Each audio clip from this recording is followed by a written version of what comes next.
At it again, and I had to show y'all this clip because, man, is it hilarious, especially considering some of the things that I have talked about in previous videos. And once I start playing it, you guys will quickly understand what I'm talking about, because it's absolutely hilarious, and the hypocrisy is quite rich in this one. Okay, quite rich. But with that being said, I'm not gonna keep y'all here long.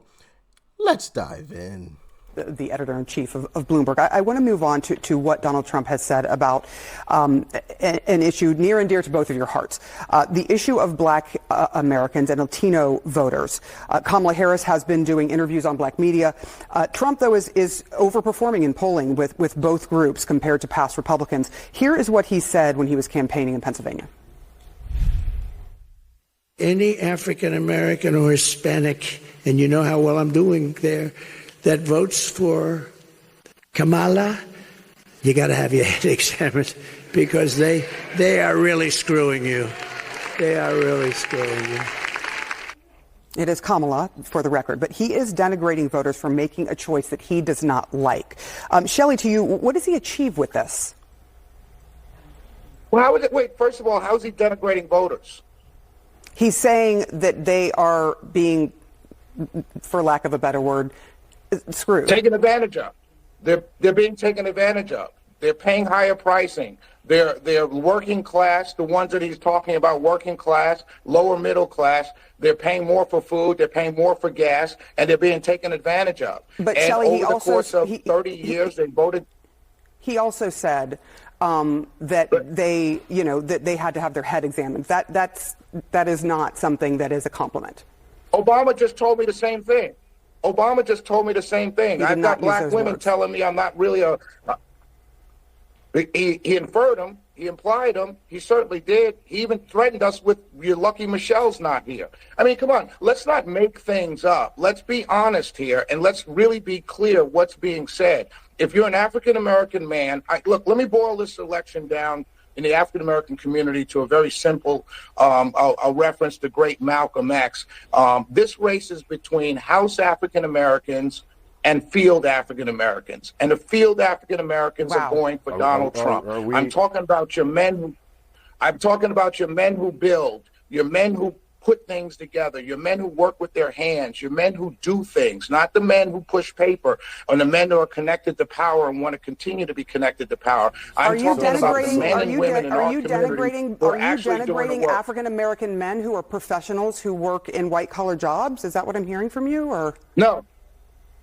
I'm just trying to understand, is Shelley the House woman or the field woman? I'm just trying to understand that part. I'm just trying to understand. We have someone who's spitting. I'm just trying to understand the one that's spitting talking points right now. Are you the House Negro or the field Negro that you're referring to? So I just want to make sure. Your question was about denigrating black people. That literally was your question.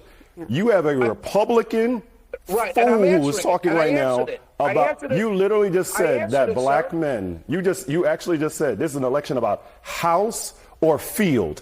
This is the nonsense that we are listening to right now by those that are supporting Donald Trump. Not what I said, that is actually what you just there's only clearly you must be in your own talk. I'm not sure what kind of radio show you have that you can't listen to your own thing. So you actually just said for Trump. Again, do you understand? You sound absurd and silly. And so let's actually talk about the substance of your question. The substance of the question was around denigrating. The substance of the question was denigrating black and Latino communities. Sir, the substance of what I said is very clear. My name is Michael. And we thank you that. So the point here, the question that was raised around denigrating black and Latino communities. All right, my brother, let me answer the question. Are you going to let me let me answer the question? The concerning part. Are you going to let me answer the question? Shelley, you made the point saying that you made a point saying that you believe that the point I'm making, ma'am, Sarah, the point I'm making is this: the men who get up every day and make things happen with their hands. They build things. They're plumbers. They're electricians. They're working for Amazon. These men who are coaching 7 and under football, not because their son or daughter plays, but because they want to keep brothers off the streets and they're volunteering their time. These men are going for Trump. These men, and I used an analogy made famous by the great Malcolm X. So if you're saying that I'm denigrating anybody, then you must assume that he was denigrating somebody. So don't even throw that word out there again, my brother. So Michael, the fact of the matter is, I mean, that is facts. Malcolm X has touched on that, and maybe I'll drop a YouTube short on it, but Malcolm X famously also said that if you throw your weight behind a political party that controls 2/3 of the government and doesn't deliver what they promise to you, you're not only a chump, but you're a traitor to your race. Those are Malcolm X's words. Malcolm X said that, and I can prove it. I have the video clip of it. Matter of fact, like I said, check out my YouTube shorts today, because I will probably drop that in the YouTube short if I remember. Sometimes I forget. But if I do forget, just leave a comment somewhere and, I'll probably see it pop up. But, yeah, those are Malcolm X's words. Democrats controlled all 3 levels of the government when Kamala took office. Why couldn't they keep the promises that they made before they took office, when they got in office, when they controlled all 3 levels of government? Malcolm X said it himself. You're not only a chump, but you're a traitor to your race if you keep voting for those same people. But not only that, they're over here getting in their feelings because he said a House, person, black person, and a field black person. I've told you guys about my DMs. I've told y'all about my DMs. Oh, you a House, right? That's what I get accused of. So I think it's funny that now a Trump supporting black man is now throwing it back the other way. And now, oh my goodness, I'm so offended. How dare you say such things? But y'all black Republicans, or black Democrats, black Democrats have said that to me. I have the proof. It's in my DM, right? Y'all say that type of stuff to me all the time. Like, now it doesn't bother me, obviously, right? I'm still doing it.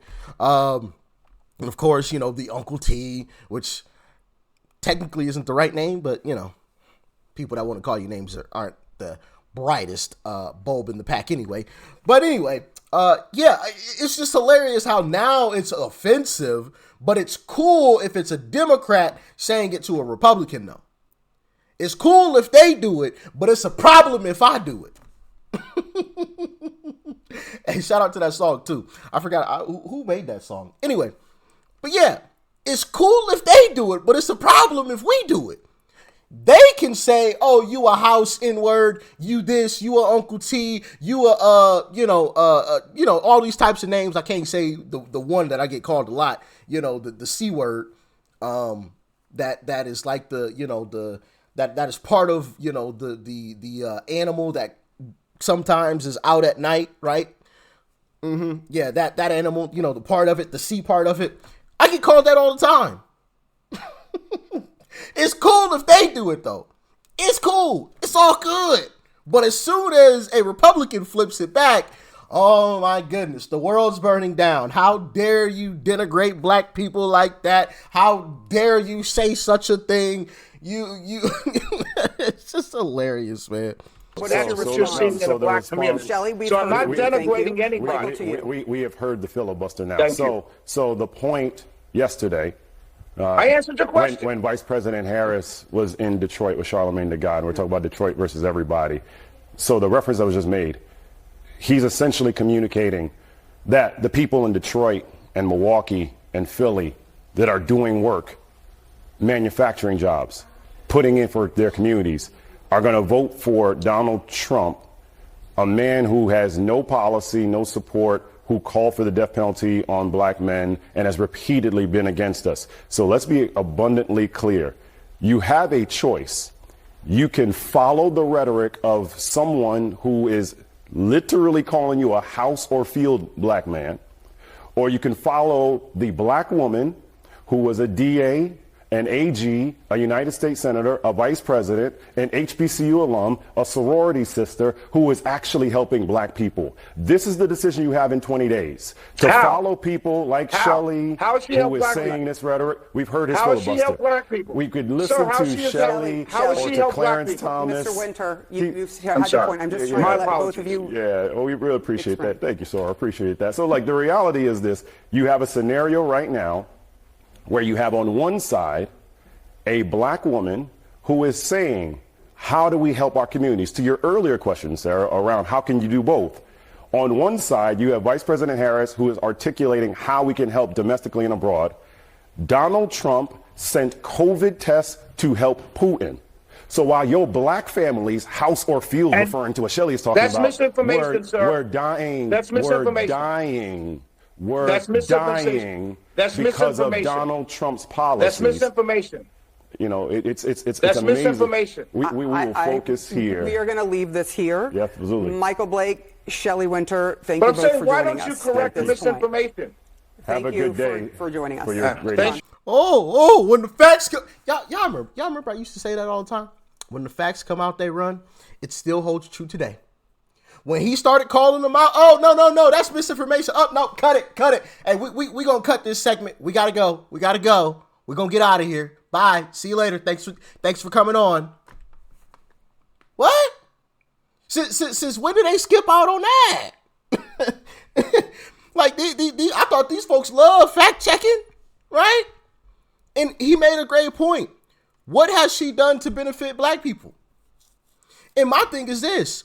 If you're truly black, you don't have to tell people that you are black. People know you're black.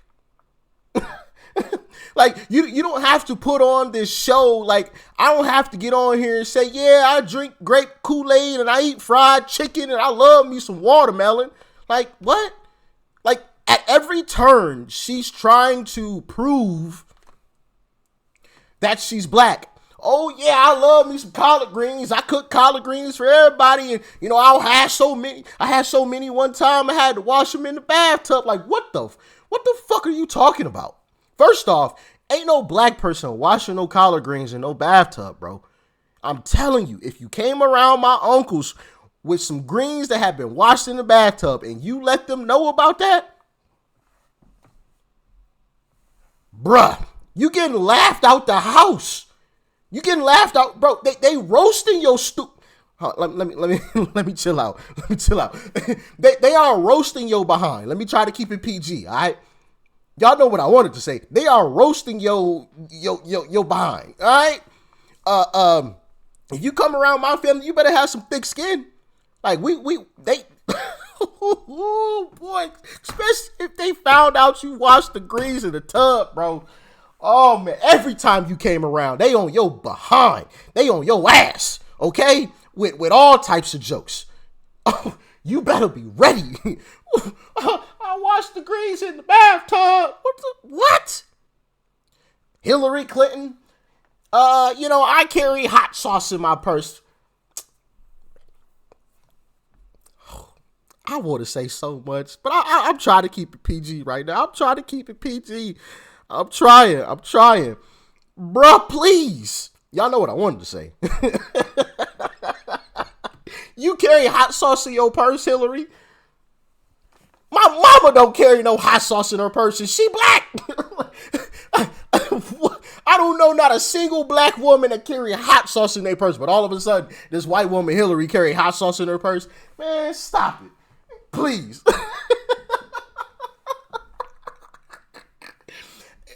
Kamala talk about, I went to a HBCU, so I gotta be black. White people can go to a HBCU. So what's your point?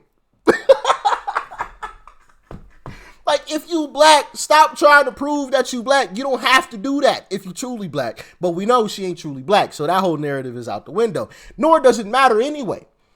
I'm not voting simply because somebody is my same skin color. We did that with Barack Obama already, and we saw how that went.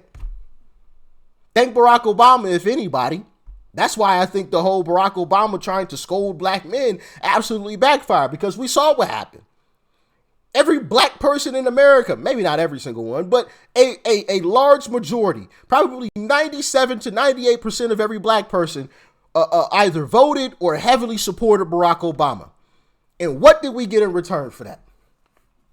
So if anybody out there is mad that black men ain't voting for this fake black woman, you can blame Barack Obama. Well, you can blame her too, because she's absolutely trash, first off, first and foremost. But you can also blame Barack Obama. That's just a fact.